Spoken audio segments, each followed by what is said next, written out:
Përshëndetje të nderuar miq, ja ku jemi sërish së bashku, dua të sjell të rejat më të fundit nga vrasja e Ilaria Sulës, vajza 22 vjeç, e cila u vra nga I dashuri I saj filipines në Itali. Në një emision në Rai 3 në Itali, është përfolur dhe janë zbardhur detaje tronditse për vrasjen e Ilaria Sulës. Emisioni Cila Visto në Rai 3 ka zbardhur detaje të reja në lidhje me vrasjen e shqiptares Ilaria Sulo nga ish I dashuri I saj filipines Mark Samson.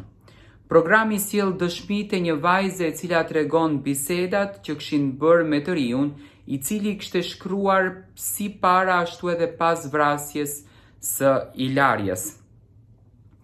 Vajza tregoi se si djali I kishte thënë asaj se po kalonte një kohë të vështirë dhe ishte I etur për të takuar njerëz të rinj.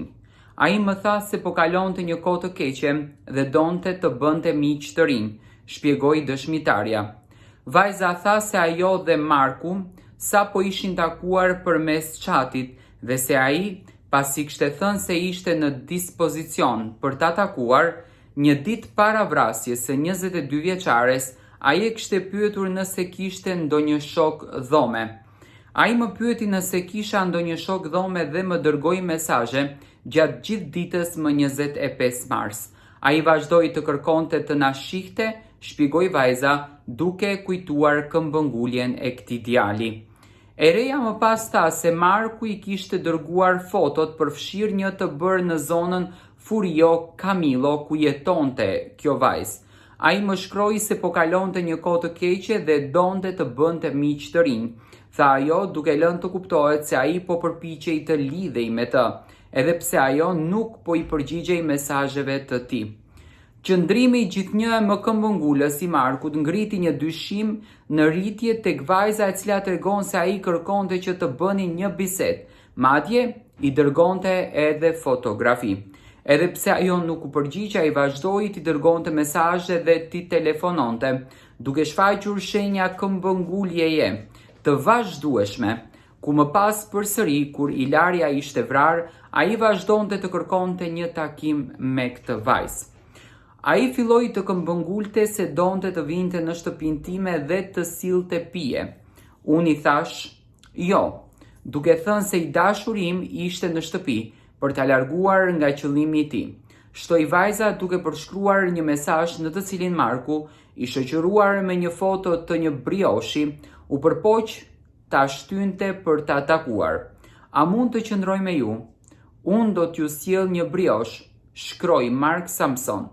Më 27 mars, kur të gjithë kërkonin Ilarion, Marku vazhdoi t'i shkruante studentes, ndërkohë që përdorte telefonin e viktimës për t'u dërguar mesazhe të afërmve dhe miqve të saj.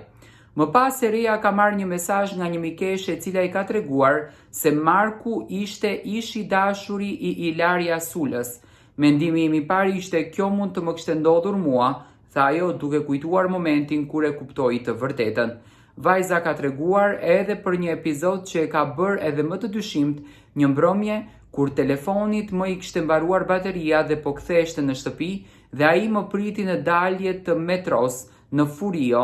me makinë sepse donte që ta karikoja telefonin në makinën e tij.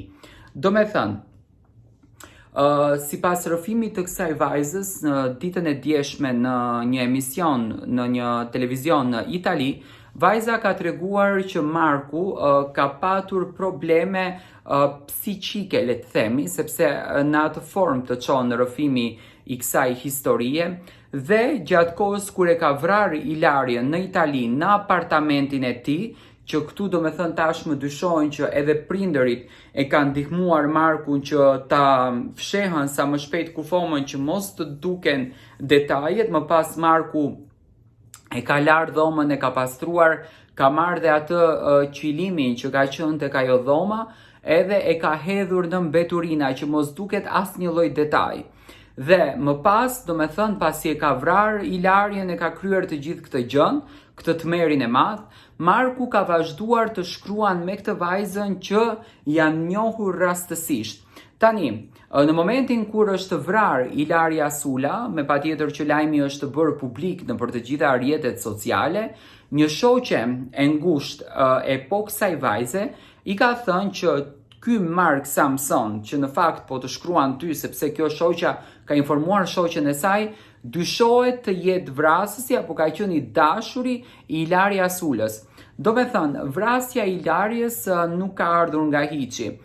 Ilaria ka parë diçka te ky djalë më herët që ka dashur që të bëjë ndarjen, sepse Ilaria ka shkuar në banesën e këtij çunit për t'i thënë që unë dua të ndahem dhe nuk dua më të vazhdoj këtë lidhjen. Nga inati urrejtja mlefi që ky djalë ka krijuar përse Ilaria po e le këtë gjë në mes, ai e ka vrarë Ilariën, të paktën kjo është deklarata që ka bërë djali në polici, ndërsa në anën tjetër ai ka kërkuar të bëj njohje të reja, ka kërkuar në jetë të bëj femra të reja, do të thënë nuk ka dashur që ta vazhdoj lidhjen me Ilariën. Në një mënyrë që ai është takmerur ndaj Ilariës dhe nuk e ka lënë atë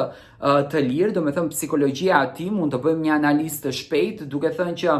unë do ta vras këtë vajzën, do ta mbysim edhe nuk do merret vesh, do dyshohet te ndonjë i afërm i saj, nga që dy persona me nacionalitete të kundërta,